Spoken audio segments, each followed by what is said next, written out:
Jade Cargill had a front row seat to the NXT Women's Championship match last week. Now there's a new champion.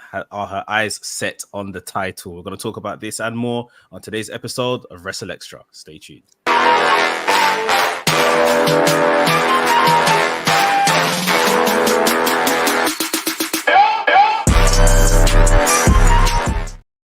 Yo, this is WrstlXtra. I'm your boy, A Dazzle, always joined by my trios team, the Real House of Black. That is Mex, the WrestleManiac, if you will. Yeah, and of course, the professor that is Gerard Bonner.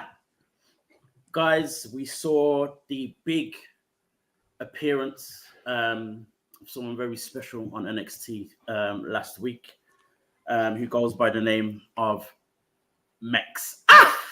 Yeah. Mex appeared on NXT. Yes, even I was waiting for you to say Jade Cargill. Yeah.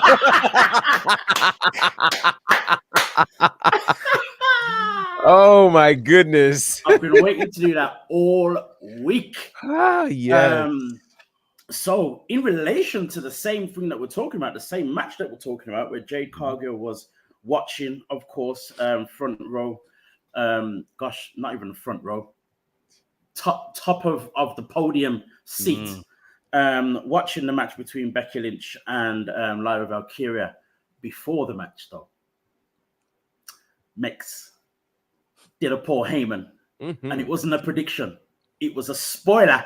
Yes, it because was. Mex was seen with a few other faces that we may know, also with Mr. Blacks as well. From the Wrestling's group, and other people, they shared their predictions for the match between Lyra and Becky. Mex said Lyra's got this one in the bag. Lo and behold, Lyra Valkyrie shocked the world and defeated Becky Lynch. But of course, it was Mex that first gave us the prediction. Mate, how in the world? First of all, did this happen? And how in the world did you know? Have you been writing? Have people actually finally listened to me and decided to get Mex in the writing room?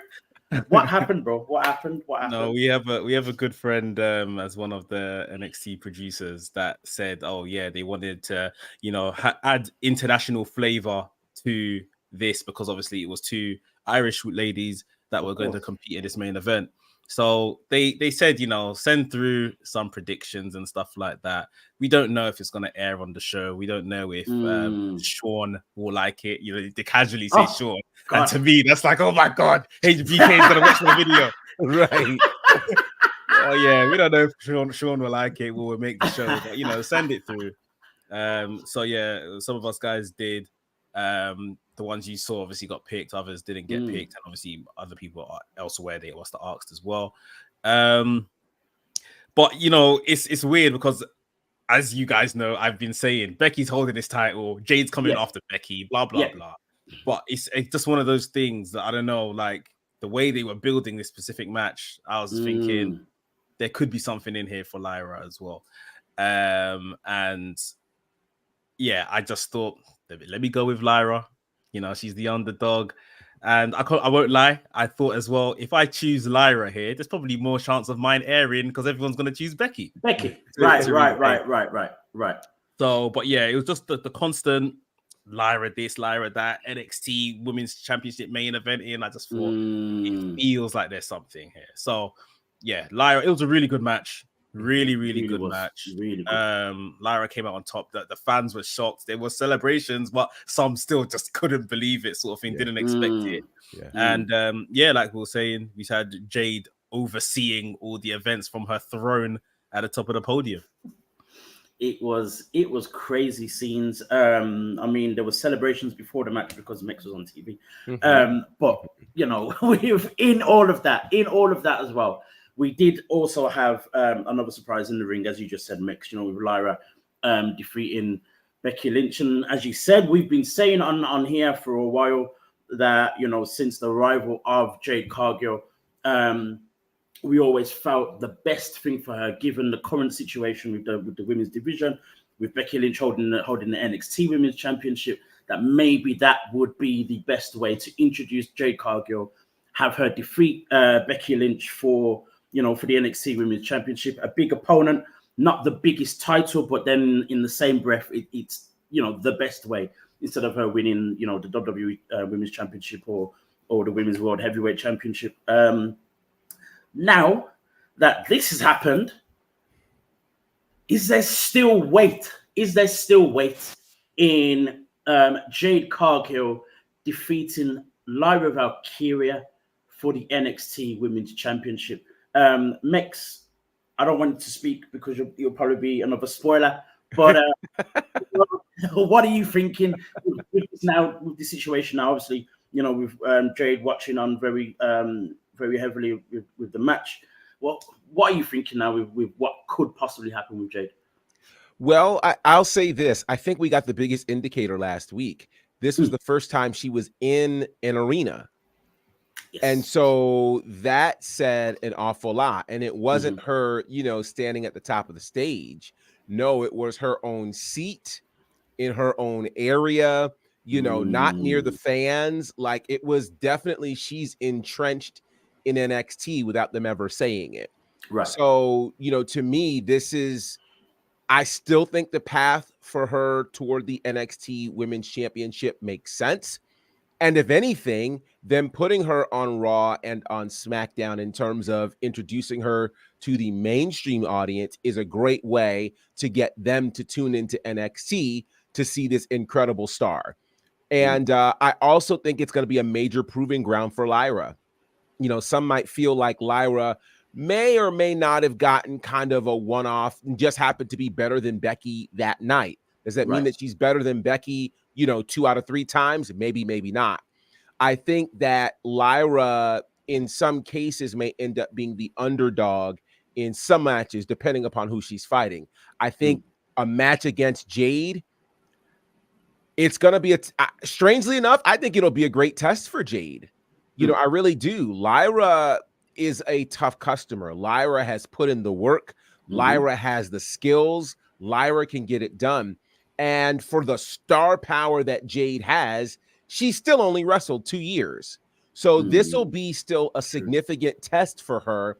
And I think it's a test that is enough where she walks in still with the larger star power, as opposed to a Becky Lynch that could attempt to eclipse that star power. So I think this actually makes sense for Jade Cargill in building up her star in the WWE world and putting her in a space where she can fight for a championship, where she'd actually be close to favored to winning. I kind of, as you were talking, I was kind of envisioning, you mentioned, 2 out of 3 times, blah, blah, blah. Could we still see the possibility of, Becky and Lyra kind of maybe having a rematch, 1 or 2 rematches, or something like that in the next couple of weeks? Becky winning it back, and then Jade kind of coming for Becky, or is it still?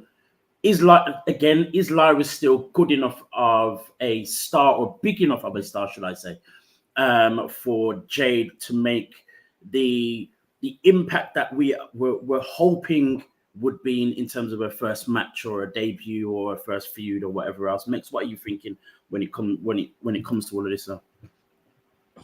It's for me, it almost feels like Becky is now done with NXT. I don't think there'll be any afters. I don't think she'll come back. She had a promo on Raw this past week where she basically said, well, she didn't want to lose. She feels lighter because she's not carrying the gold. But NXT is in good hands. It had to be someone of Lyra's stature that was wanting it, that really wanted it, sort of thing. Right. She didn't make any indication that she's going to go back there, challenge for a rematch and this, that, and the other. And to be honest, I think that's probably the right move. Like she doesn't like, what's a rematch gonna do? And if she wins, she becomes a 2-time NXT champion. It's not necessary. It's not harmful, but it's not necessary. Right. So Lyra can go off now and I guess rack up some wins against maybe the mid card and the emerging ladies within that division. There's some good names there. Kiana James is one of them that would be a good heel, like a good foil for her. Even Stratton can come back round. you know, and be a good opponent for her.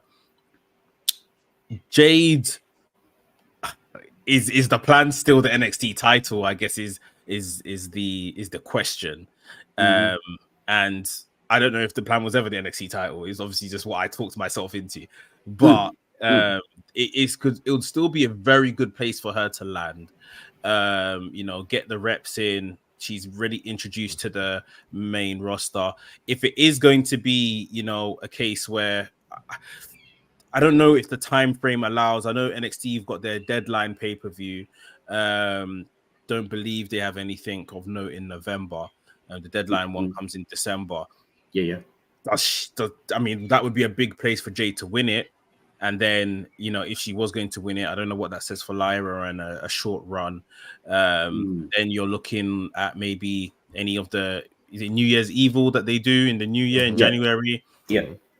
The only thing I'm looking at in terms of optics and aesthetically, like her Jade walking into the Royal Rumble as NXT Women's Champion could be major.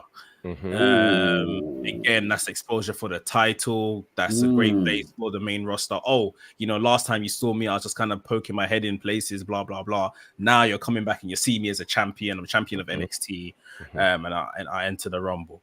But at the same time, I think they're invested in Lyra, and I think they're invested in, you know, trying to build her up. I'm someone that, even from her NXT UK days, I watched her in Ring.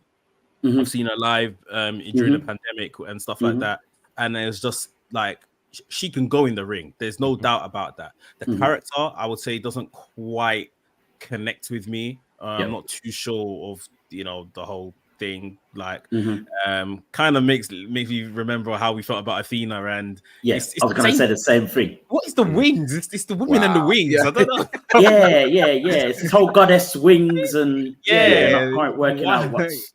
If they're evil or if they're good, or it's all of that. It just doesn't have much. When I see Lyra, I say, okay, cool, I'm getting a good match, but the character just doesn't connect with me. So maybe they're using this as a way to develop her character as well, put her in more spots and stuff like that.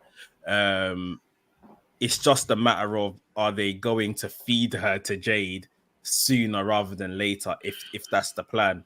But we'll see.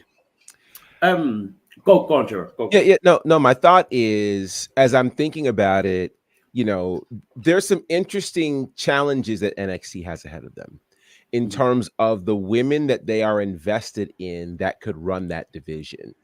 Tiffany Stratton is a name that comes to mind. Obviously, Lyra is a name that comes to mind. We have to look at whoever could win this breakout tournament tonight as somebody who certainly in the future could be considered.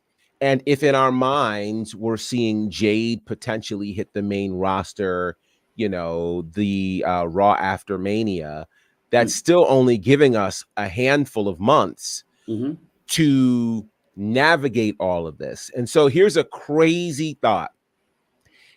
I don't think it has to be a requirement for Jade Cargill to be the NXT Women's Champion. I agree. Think about this. Gunther never held the NXT title. He held the NXT UK title. Right. I think about even like a Stone Cold who did not hold the ECW championship while he was in ECW, but then of course he made his way.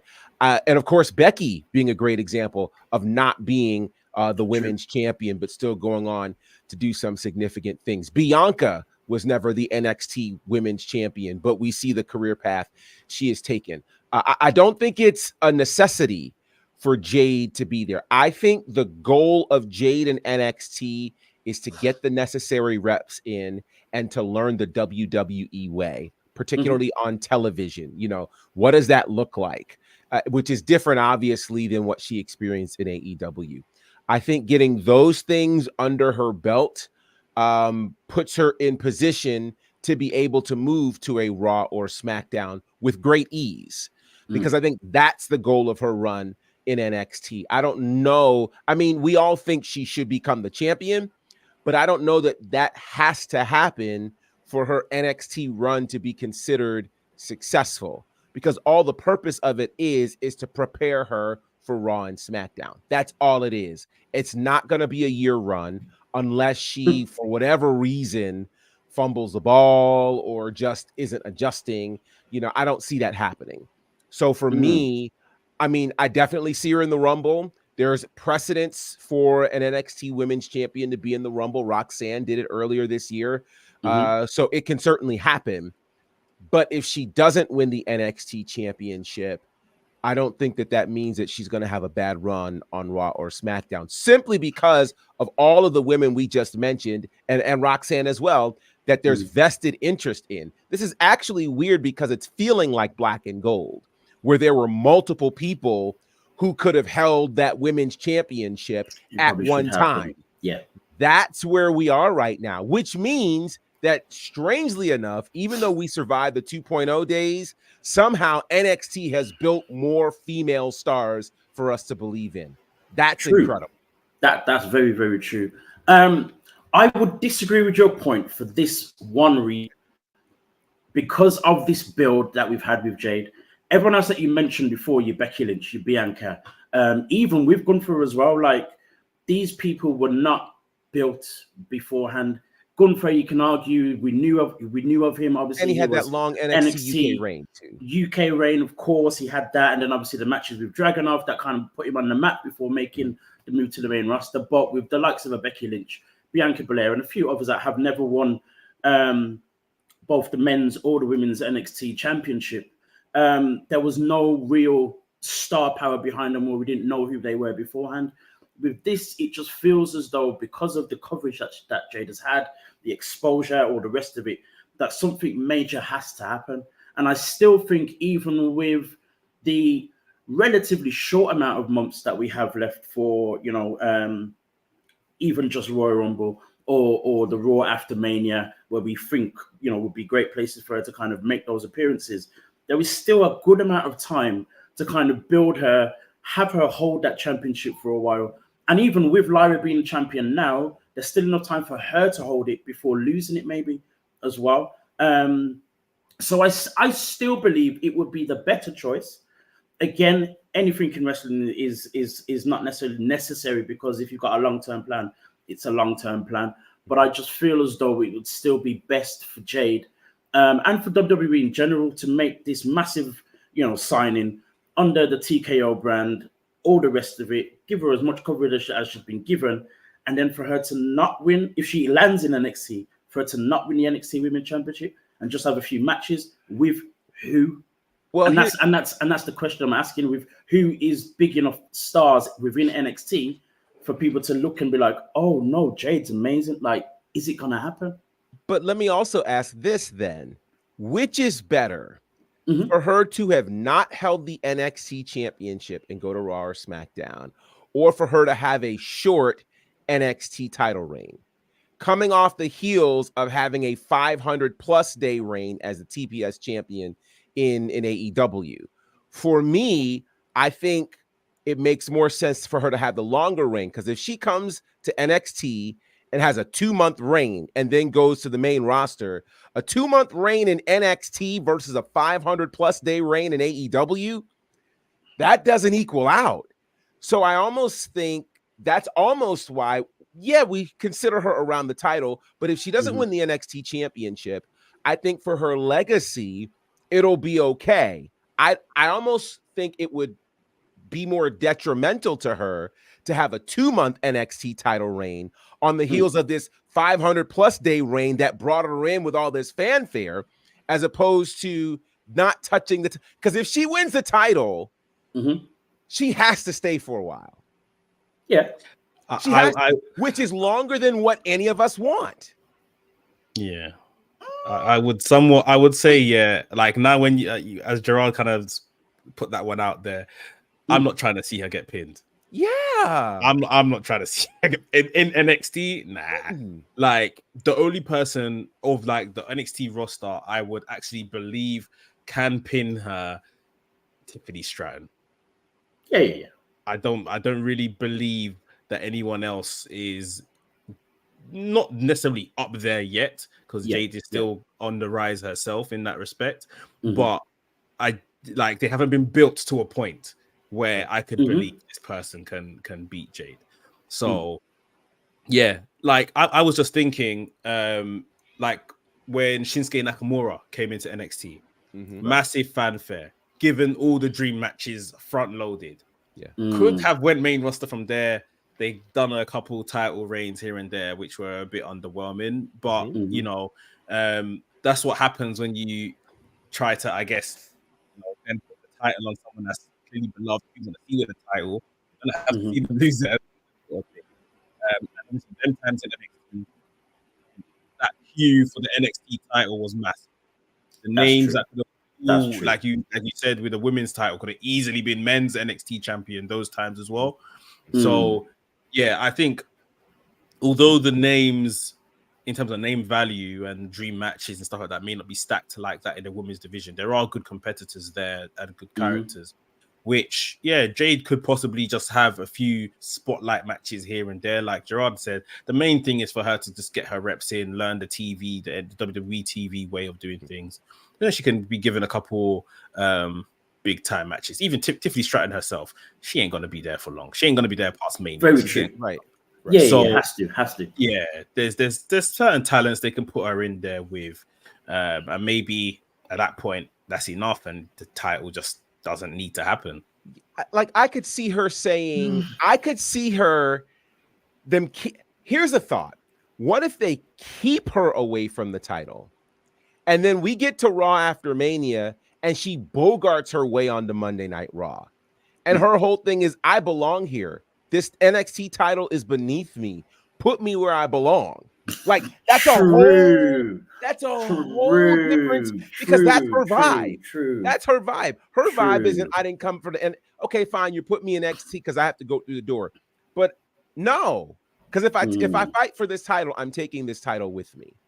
So if you're not putting me on Raw or SmackDown, and I could see her getting in Shawn Michaels' face after Mania saying, "Why haven't you put me on Raw yet? Why haven't you put me on SmackDown?" That's a whole, because we've not seen a woman fight authority in NXT. Jade's the one to do it. And it's a whole story, and the people would be behind her. Like, because if she's going to be champion, she has to have an Asuka-like run. Like, that's what has to happen. And we don't need Jade in NXT for 500 days. That does not need to happen. But here's my thing. I don't think it still has to be long. 2 months would definitely be too short. 2 months would definitely be too short. But also as well, even in the way that she could lose the title, it could be in a triple threat match where she doesn't get pinned. It could be this whole thing that you just said with, arguing with Shawn Michaels or the powers that be in NXT, and then they decide to strip her for whatever reason. You know what I mean? She's holding it hostage. But at the same time as well, even in that same short run, whether that be 3 to 4 months, which I still think would be long enough. If she does a similar thing to what Becky's just done, where you'll see her on, all on the main roster as well as NXT and defending it on both, or at least having confrontations with other women on both, it still would do enough. So it's great that there's so many different options still, even given, that things have changed to what we expected it to be and her going for Becky and blah, blah, blah. But it's intriguing just to see how they're going to navigate this one now.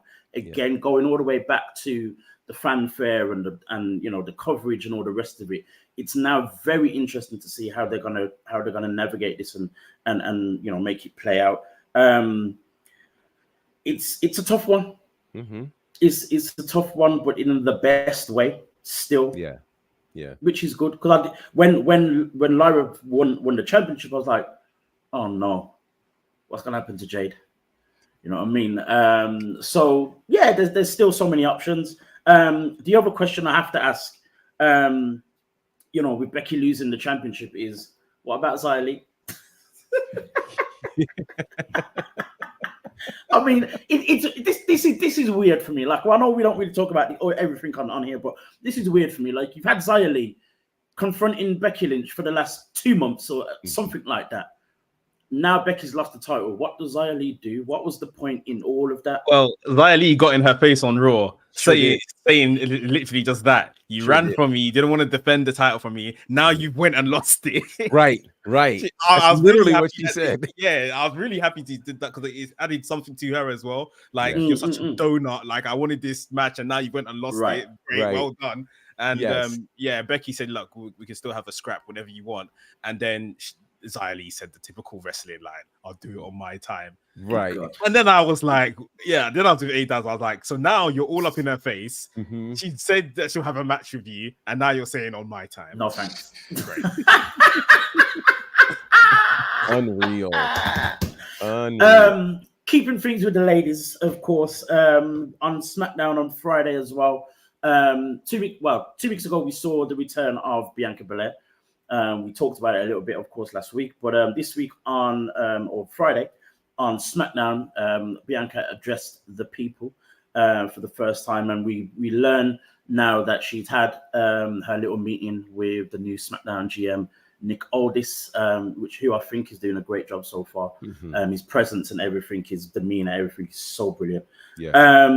And said that she now has a match for the Women's Championship at Crown Jewel with Io Sky.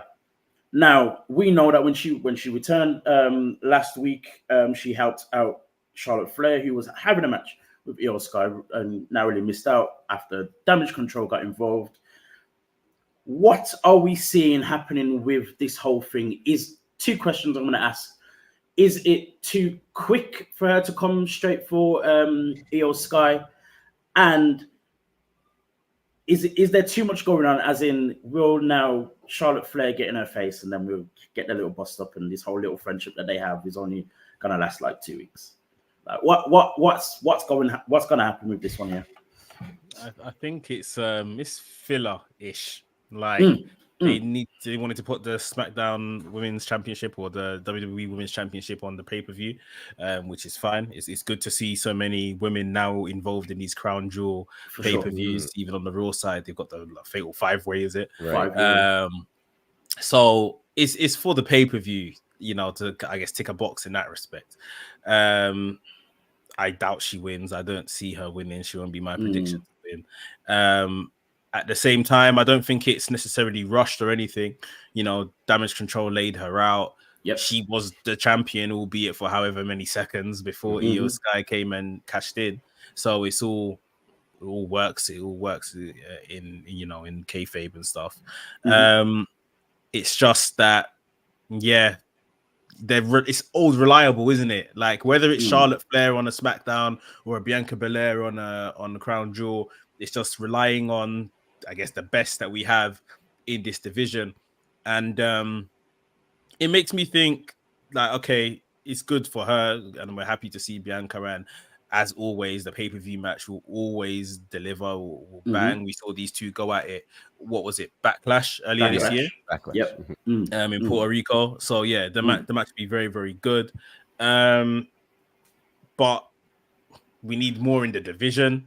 We need, if Io Sky wins now, is the case going to be? I would like to think it's maybe Bayley costs Bianca, and then we maybe get a bit of Bayley and Bianca, something like that, to give Bianca something else to do.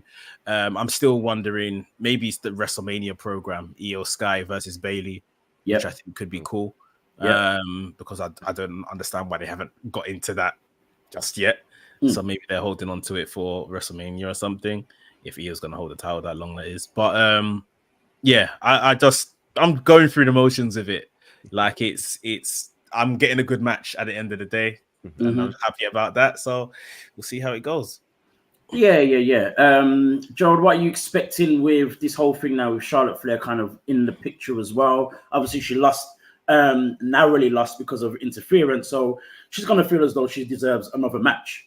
Now with Bianca kind of stepping in, will we see some kind of interference from Charlotte? I expected that while Bianca was talking. What's going to happen? Charlotte Flair has never met a belt she doesn't like. Not just that, but she doesn't play well with others. So right. I don't expect there to be a long-standing relationship with her and Bianca unless it's a space where they both have in common that they lost because of Damage Control. Now, what I could potentially see happening is Damage Control getting involved and Charlotte trying to get involved to even up the scales. And somehow, instead of hitting Damage Control, she hits Bianca. and cost Bianca, and now we have a moment with them. Right. What's unfortunate is there are too many forces at work here. One of them is Bianca has officially hit that spot where, number one, she doesn't need the title, but number two, she is so main event that putting her somewhere other than the title seems beneath her. That's a good place to be and a scary Very, very place to be, because that's the reason people love and hate Charlotte Flair. And I don't want them to get that way with Bianca Belair. So I'm concerned about that. The second thing I'm concerned about is how, amid all of this, Io Sky is kind of like the background vocalist here. You know, like, it's like, wait, she's the one that's supposed to be the front woman. She's the champion. And yet she's come into all of these matches, whether it was Charlotte and Asuka, now Bianca. She comes in kind of like she's still having to prove herself. Prove herself why? She's Io Sky, for God's sake, right? She didn't just show up here. And so I think that's one of the other unfortunate pieces about this, which I guess is the challenge of being the star that Bianca is, or that Charlotte is that somebody like Io has to somehow get wins over them that seem tainted before they can be viewed in that same level. So there are multiple forces at work here, and I think it's why Io Sky has to win this match. Like, I love Bianca. I will never, ever besmirch Bianca winning a championship, because she's Bianca and she's one of us, and we root for all things black. But Io deserves the kind of reign that says it's not tainted, that says, hey, she should be respected. Just like Asuka deserved that reign and never got it, So I want to see Io get this reign and get it well, and however it happens, so be it. So yeah, to answer your question, I don't look for Bianca to win this. I think Io has to win this match. Yeah, I think I'm in the very same vein. I don't need Bianca to win. Again, I'm very much with you. I'd rather it be something that elevates Io more than Bianca winning another championship. I guess the tough part, as you were saying, is there were so many things going on here. I think the tough part when it comes to Io's reign has been the fact that she now seems okay with Bayley interfering. Whereas before it was an issue, it was a problem, it was causing a bit of tension. We thought that would kind of be the story that would keep carrying on, but it's now kind of calmed down. It's almost like she's like, okay, if this is how it's going to go, then this is how it's going to go. That's fine, no problem. And I think that is what's probably causing the problem. If the tension was still there, I think we'd probably be glued to it a little bit more. We'd be seeing Io having great matches, and then almost like Bayley getting involved where she didn't actually have to. Right. And then Io questioning the whole thing. So again, even more intrigue into how things are going to plan out and play out. But at the same time, I definitely don't feel that Bianca needs to win. And this is why I asked the question about things being rushed, because I would have rather it been Bianca comes back and has a feud with Bayley first, while Io and Charlotte are doing their thing. And then eventually we come back to whoever, Bianca comes back to whoever's got the title by then. Right. I think that would have made a little bit more sense for me. But we are where we are, and it is what it is. There is one thing. Go on. I think the one little piece of Bianca's promo that was missing, especially after saying that she spoke to Nick Aldis, literally my head turned around and I was waiting to hear this.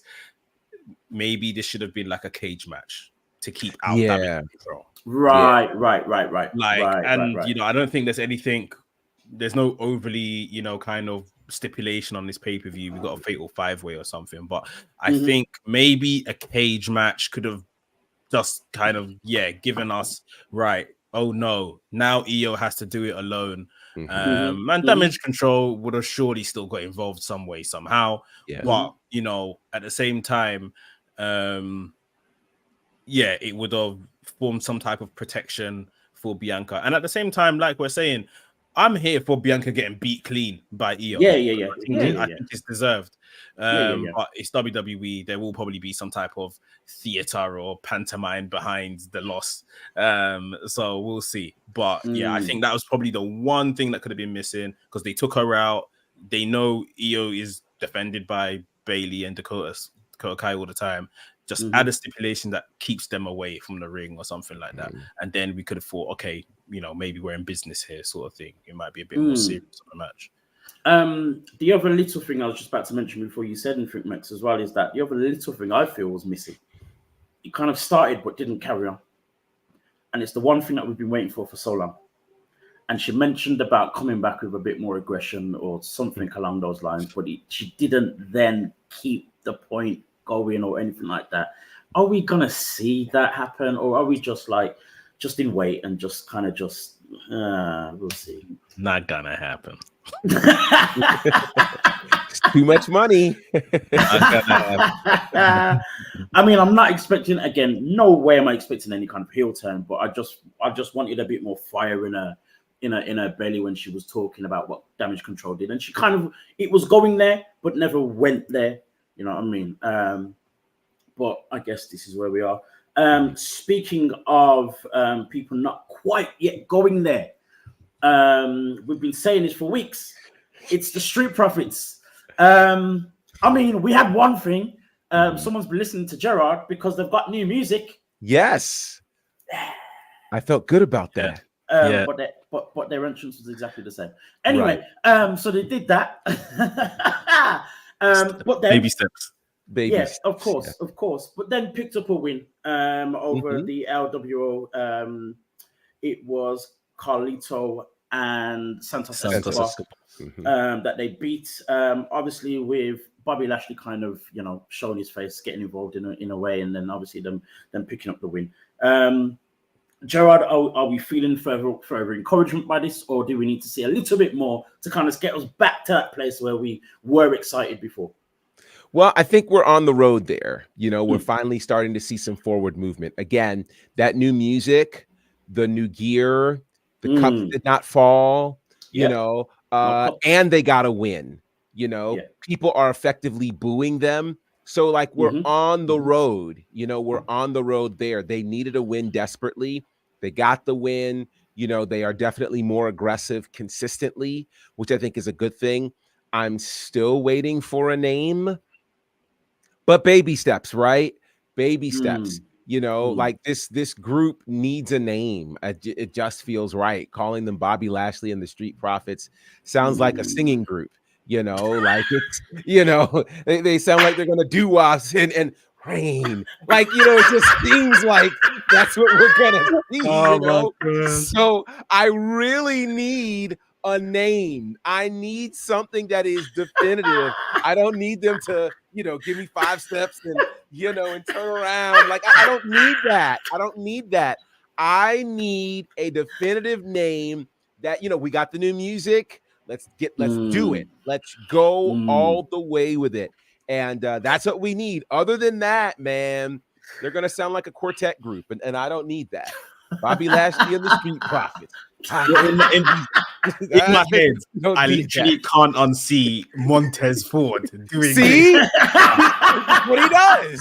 He would totally do that. I'm telling you. Of course he would. Of course he would.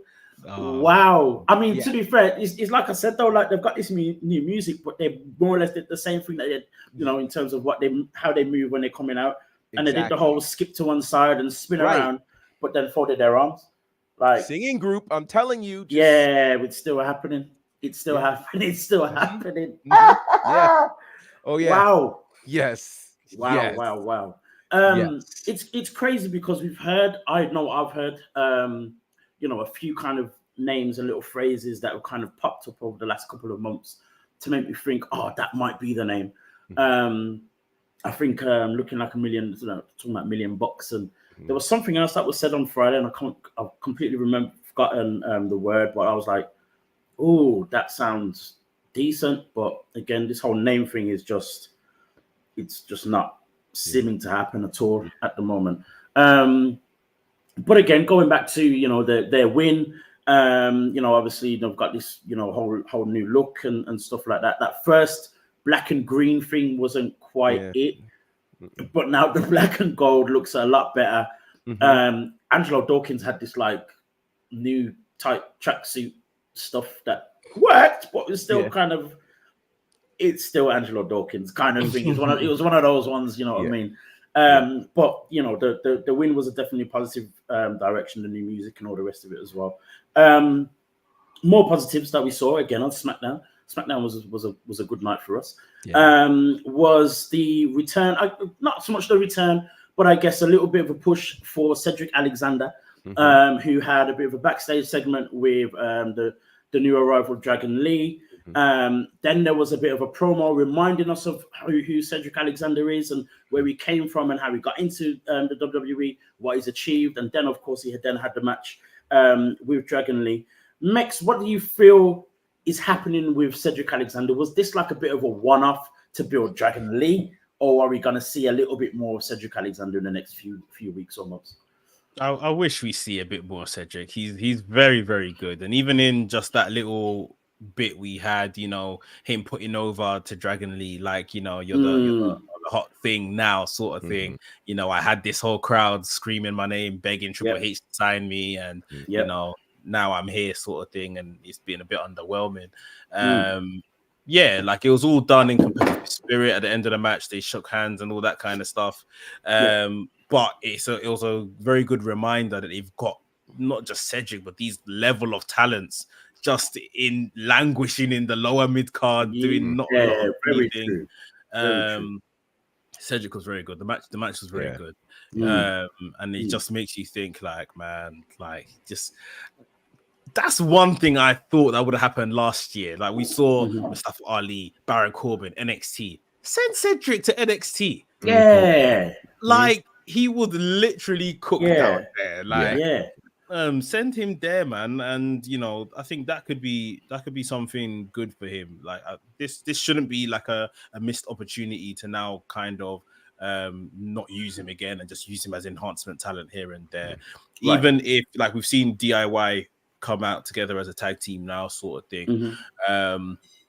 Someone like Cedric and maybe a Wesley, God knows what they're doing with Wesley. He hasn't been on TV forever, but whether he reemerges in NXT, whether he reemerges on main roster, but putting those two together as a tag team when they're right now clearly doing something with this tag team division. We saw the Creeds come up. Yes. And by all accounts, that's a permanent move now. They're there. So, like I just feel like you've got people here stylistically you can pair together, especially in Wesley and thing, and because people will always come and talk about the size of these guys, blah blah blah. Well, this is at least a good, safe way you would hope to kind of bring them up together. I think that's the best thing I could hope. Or Cedric going down to NXT and having a nice little run down there. That's probably the best things I could hope for Cedric. But this appearance on SmackDown was refreshing. It was refreshing. It was good to see him again and good to see him just back to doing what he does best. I think when we last seen him, he's more or less been Hurt Business's lackey and taking losses and stuff like that. So this was cool. It was nice to see him not on main event. Basically. I mean, so you talked about this nice little lower mid card and the likes of Cedric Alexander, Dragon Lee, the possibility of Wesley, so many Lees. For me, when I saw Cedric come out and they did the whole thing of reminding us where he's come from, the whole 205 and the Cruiserweight Classic and blah blah blah, and then I'm thinking about some of the people that are still around. You've got oh gosh, what's his name? To the Moon. What's his name again? Cameron Grimes. Cameron Grimes, and then you still got as well the likes of Finn Balor and Jordan Devlin, JD McDonough even. Yes. I'm hoping, and it probably wouldn't be the same way it was, and it probably won't be a belt, but I'm hoping there's some kind of reemergence of the Cruiserweight division or some kind of reiteration of that. Not necessarily has to be bang on, 205 and all that kind of stuff. And maybe a little bit more X division in the sense that there's no actual limitations, but you know what type of wrestling you're going to get from these guys.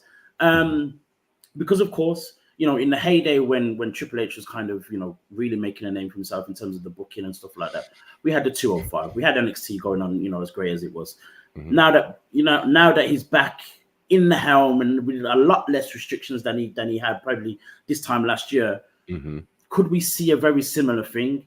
Because I'm feeling as though it could happen here's the question, if there was a reemergence of a very specific cruiserweight division, would it be best served on NXT or on the main roster? Well, I think the biggest mistake they made with 205 Live was its placement. Yep.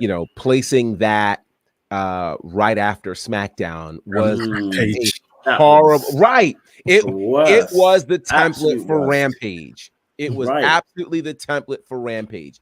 I said years ago what they should have done was move that to wherever they were taping NXT, whether that was Full Sail or the Performance Center. Let it happen there and let it be amazing. They did that too late. As it was dying, they did that. So I think if they do it again, it should be something, I think, exclusive to Peacock, that they do in the Performance Center, and let these guys cook. I think it needs to be something that is very specific, and if it's a part of anything, that it's put inside NXT. I think that's a great place for it. And then you see some of those matches on USA, because it's a lot of those same guys who would be working that style, a Tyler Bate, you mentioned a Wesley, Axiom, right? Like Nathan Fraser, Noam Dar, who's an original member of the Cruiserweight, former Cruiserweight champion. Like, I think there are enough people where you could do it, and it would very much be something that people would want to watch, because that Dragon Lee match with Cedric Alexander, it cooked, and it was such a great palate cleanser for SmackDown. SmackDown is now starting to move back to that space where we're seeing some really good matches. That's very true. So I think that it could work. They just have to keep it far away from Raw or SmackDown in terms of if they're gonna have a separate show for it.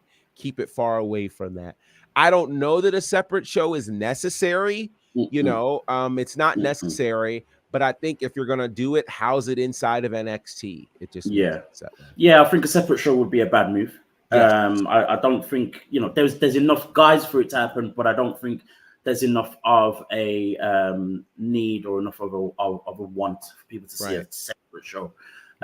With the guys that are about who could make it work, because going back to the days of Cedric and Mustafa and Buddy Murphy and who had bangers. I miss those days. Buddy Murphy.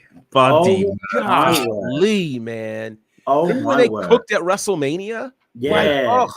And on Raw every now and again as well. Yes. And oh man, I miss those days. And I think for me, the whole thing with the whole little vignette for Cedric before his match kind of had me feeling, and obviously Dragon Lee being Dragon Lee. So it's just like something's happening. I'm hoping something's happening.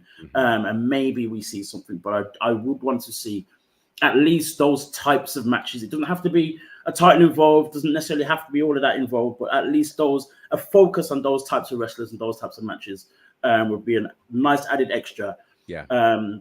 Whether it's on all three shows, whether it's just Raw, whether it's just SmackDown, I think it would just be something else to look forward to that doesn't have to be, top of the card and whatever. So that would be amazing. Moving our attentions away a little bit, but we're still talking about these high flyers, because there are two young emerging high flyers in the last week or two who have gained deals with major companies. Some people may not know who they are, but this is where you find out who they are on this show. So we found out last week, I think it was late, 2 weeks ago even, that WWE had a tryout, and we learned that there were 3 guys, that I know of at least, that have been offered contracts. One of them being the son of Fit Finlay. But the other 2 that we're going to talk about right now is Lucky Ali. I know Gerard would know him very, very well. And a young 19-year-old by the name of Jade Malachi. Now, Jay Malachi is a little bit new to me. I know a little bit more about Lucky Ali. He's been wrestling for a while in North Carolina under PWX. Now, currently with Deadlock Pro Wrestling, both promotions, independent promotions in the Carolinas. But Gerard, talk to me a little bit more about Lucky Ali first, and then move our attentions to this young 19-year-old called Jay Malachi, who, after I'm finding out all the stuff that he's done just this year alone, I'm like, huh? Yeah. I can talk about both of them very well. I've called matches for both of them. Right. Starting with Lucky Ali, who has had some time. Both of these guys have had time on AEW, working dark and other places. Lucky Ali, man, is just, when you meet people who are just skilled like him, like it's almost unfair. Like he doesn't even try with some of the stuff he does. It's really quite amazing. And I had a chance to actually call a match for Lucky Ali back in September, where he was fighting Cruel over in IWE. And again, he's just so talented. It's almost unfair. And with that said, I'm so glad to get to see someone like him get an opportunity inside WWE. There were about 12 people who were mentioned in that particular tryout. And so to see him, Brogan Finley, and Jay Malachi do so well is amazing. Jay Malachi trained also in North Carolina by LeBron Cozone. Yep. Cozone has worked with so many people. I met Malachi through Battle Slam, called several matches for him there. And again, a guy with tons of heart. A guy, again, his frame, he's tall, he's lanky, but he moves like a cruiserweight. It's crazy. And so when you see someone that tall gliding through the air, it's just incredible. His future is so insanely bright. And I think WWE can do wonders with both of those guys. And it makes me wonder also, as you were mentioning this cruiserweight division and things like that, the direction that WWE could be going in signing these two kinds of high-flying talents. It really does make me wonder, and it actually excites me, because it certainly is a different direction than what we've seen WWE do historically. So I'm really excited for both of these young guys. And I think once they hit our television screens, and part of me wonders if that could happen as soon as this upcoming men's breakout tournament. They're supposed to be reporting in January, from what I've been told.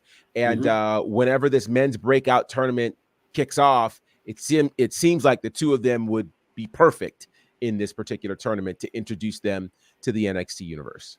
That would be phenomenal. And it's crazy when I'm doing my little research on these two guys to write my little report and stuff. I'm seeing just how much of their career is almost parallel. They've both been wrestling for 5 years.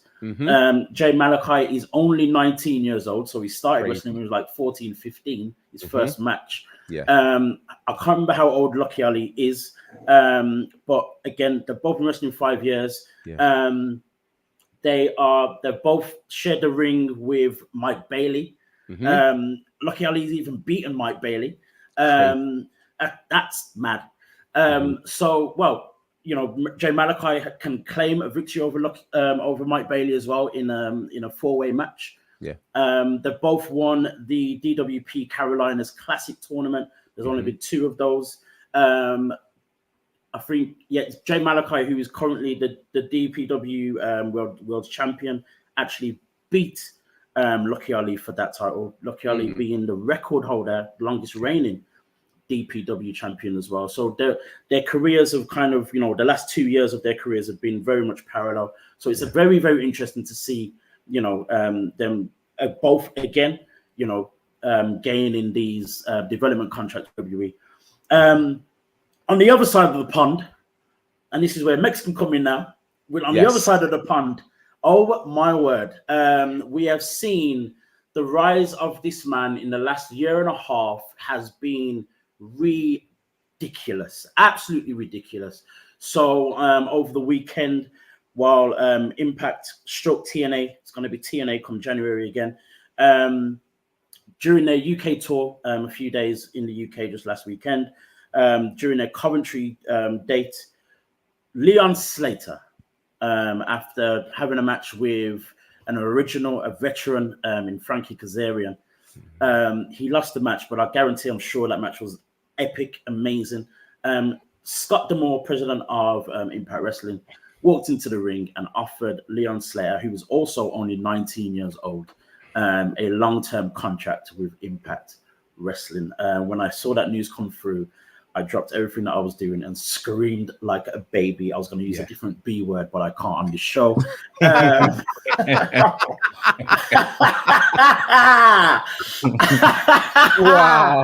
Wow. Mex, talk to me about Leon Slater. We have both seen him live. We have seen him here, there, and everywhere, all over the UK. Talk to me a little bit more about Leon Slater. Yeah, man. Like you said, it was real excitement. Gerard actually put it in our group first, and I saw it, and we went and shared it. And by then, like, everyone was sharing it around. It's like it's something to be so happy about as you see another Brit, another young boy, another black boy kind of go through, make it. This is, you know, major promotion territory. You see what I mean? Like he's done so well for himself. Again, like you're running down. 19 years old, been wrestling for 4 years only. And you know, in terms of what he's achieved, in terms of people he's faced, you know, I think we saw him, was it 2021 at Everything Patterned in London? Yeah, 21. Yeah. Well, yeah, was that? Yeah, 21. I think it was 21. So Everything Patterned is all the black show for Ethnics as well, put on by Roy Johnson. That's where I first saw him. I saw him live. Incredible that night. Since then, like the list, it's like a who's who of who's he faced. Crazy. Takeshita, I really faced Takeshita at Progress. Mike Bailey. Nick Wayne, that's also obviously now on TV. Chris Bay, he fought Chris Bay and Ace Austin for 1PW over here. Will Ospreay at Rev Pro. He's just got the names. Blake Christian in GCW. He won the British J Cup at Rev Pro like 2 weeks ago or something like that. A week ago. And then now he's come and done this at Impact, and obviously he still faced like you said, Frankie Kazarian, Trey Miguel the day after as well. Like it's just incredible, like momentum, timing, everything. When something is for you, like it just cannot be stopped, sort of thing. Right. And you know, it's just when someone's really genuine. This guy, he just gets in the ring, he just does his stuff. Like where I think we're becoming more and more with our ear to the ground, especially within wrestling, British wrestling. I can definitely say this is someone I just don't hear his name. The only time I see his name is when he's booked. Or people sending around viral clips of him doing absolutely incredible stuff. Swanton 450. Swanton 450, incredible. The signature dive, which is signature over the post now, like running diagonally, like it's incredible. And like I said, you just hear Leon Slater when he's doing incredible stuff, and when he's booked and not involved in any other stuff. He's not distracted. This is what he's came here for, and you know, we can see he's being rewarded after such a short time doing it. You know, he's here being rewarded. So absolute massive congratulations to all three gentlemen. You know, to get to this point already in their careers is something special, man. So just continue. You know, this is not the race done. The race has literally just begun at this point. So just continue in the same vein. Yeah, for sure. And it's so encouraging to see two 19-year-olds gaining major contracts and opportunities, and yet still being able to look at what they've achieved in the last 4 or 5 years and still be like, wow, Mike Bailey, all three of them have faced Mike Bailey. Mike Bailey must be, you know, he's doing something for us. We say we say Cody Rhodes is for us, but I think Mike Bailey might have the upper hand with that one. He's doing stuff for us. It's crazy, and the joke is, you know, I say that I can say that with even more gusto because I've met Mike Bailey. You know, very nice years guy. and years ago. Very, very nice guy, down to earth, everything, ready to talk to anyone and all the rest of it. Really, really good guy. So it's just nice to see him just doing great anyway. So to then add him to the equation of all these younger guys who are doing great as well is a very good thing. you know, as I was saying, like, it's nice to see these young guys kind of coming through. And about 10 years ago, you wouldn't hear about young black 19-year-olds being signed anywhere because there weren't a lot of them at all, if any at all. I'm sure there were people that liked the sport and loved it and were probably training and stuff like that. But for them to get these opportunities and to be seen, I think it's that part. It's for them to be now seen by the likes of, you know, someone with the you know, with the influence and whatever else of Will Ospreay, for example, especially with Leon Slater. Will Ospreay has, you know, again taken him to Rev Pro, Progress, GCW. You know what I mean? It's guys like that that have opened their mouth and said something to someone, and that's why we see, you know, the likes of Michael Oku as well, the current Rev Pro champion, defeated Will Ospreay. Like, you know, there are certain people that you just want to invite to the cookout and be like, "Thank you, mate. Thank you very much." You know what I mean? It's nice. It's amazing. It's amazing. So I'm very excited to see what happens with all three of them guys, but especially Leon Slater, who, you know, with this now new change or going back to the name of TNA for Impact Wrestling, we could see, you know, I've kind of seen the rumblings of they're trying to kind of reinvent maybe the X Division and kind of bring in a few new faces. So Leon Slater in amongst all of that, with the likes of an Alan Angels and Mike Bailey and Trey Miguel, Chris Bay, Ace Austin. Wow. Going back to what Mex was saying about him being in the ring with Ace Austin and Chris Bay, it was actually a fatal four-way tag team match. Yeah. If you haven't seen it, I beg you go and see it, because it was Leon Slater and man like Doris, the ABC, Ace Austin, Chris Bay, the Rascals, Trey Miguel and Zachary Wentz, and what do they call themselves again? I can't remember now, but it's Flash Morgan Webster. Flash Morgan Webster and Mark Andrews. Subculture. Yeah, Subculture, that's the one. Subculture. Those four, I think it was about early summer, I believe it was. That match is absolutely ridiculous. And it's great that Leon was involved in that. And obviously, most of these guys, probably only apart from Doris, are all part of Impact as well. Yeah. You know what I mean? So someone said something somewhere, you know what I mean? For him to get the opportunities that he has as well. Again, it's just about being seen and people having these opportunities. I could talk about this all day, but at the same time, our time is done. This has been WrstlXtra. You are watching on the WrestleManiac UK YouTube channel. Don't forget to like and subscribe to the channel. You'll get to see this guy, Mex, put out all his reactions to WWE, AEW, and everything else in between, including whatever he wants to talk about. I don't know what else there is to talk. There's so much to talk about.